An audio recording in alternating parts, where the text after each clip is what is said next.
জাতীয় ঐক্যমত্য কমিশনের সাথে দ্বিতীয় দফার দ্বাদশ দিনের আলোচনা সংলাপে বসেছে রাজনৈতিক দলগুলো। রাজধানীর ফরেন সার্ভিস একাডেমিতে এই বৈঠকটি অনুষ্ঠিত হচ্ছে। বৈঠকে প্রধান বিচারপতি নিয়োগ ও তত্ত্বাবধায়ক সরকার সহ ৩টি গুরুত্বপূর্ণ বিষয়ে আলোচনা করার কথা রয়েছে। বিএনপি, জামায়াত, এনসিপি সহ বিভিন্ন রাজনৈতিক দলের প্রতিনিধিরা অংশ নিয়েছেন আজকের বৈঠকে।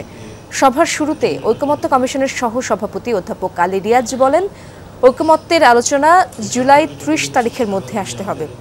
আরও একদিন বাড়িয়ে ৩১ জুলাই আলোচনা হতে পারে। এই সপ্তাহে আলোচনার সুনির্দিষ্ট অগ্রগতি হবে বলে আশা প্রকাশ করেন তিনি।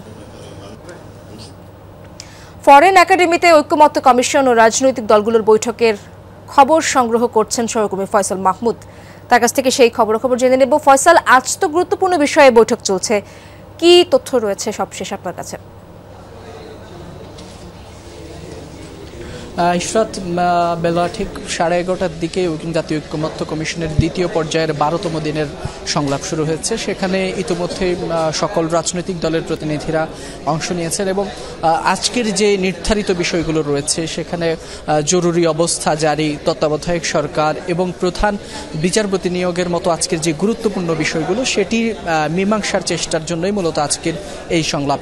কিছুক্ষণ আগে সেই সংলাপটি শুরু হয়েছে এবং সংলাপের শুরুতেই আজকে কিন্তু জরুরি অবস্থা জারির বিষয়ে তারা সংলাপের শুরুতেই এই বিষয়টি নিয়ে আজকে আলোচনা করবেন।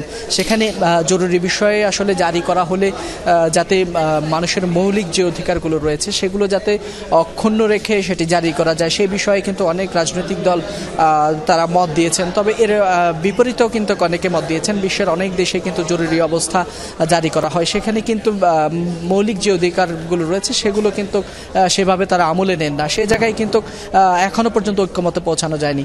এর পাশাপাশি তত্ত্বাবধায়ক সরকার এবং প্রধান বিচারপতি নিয়োগের বিষয়টিও কিন্তু আজকে আলোচনায় হবে। সেখানে প্রধান বিচারপতির ক্ষেত্রে কিভাবে তারা নিয়োগ করবেন, কাঠামোগত পদ্ধতি নিয়েও কিছুটা বিতর্ক রয়েছে।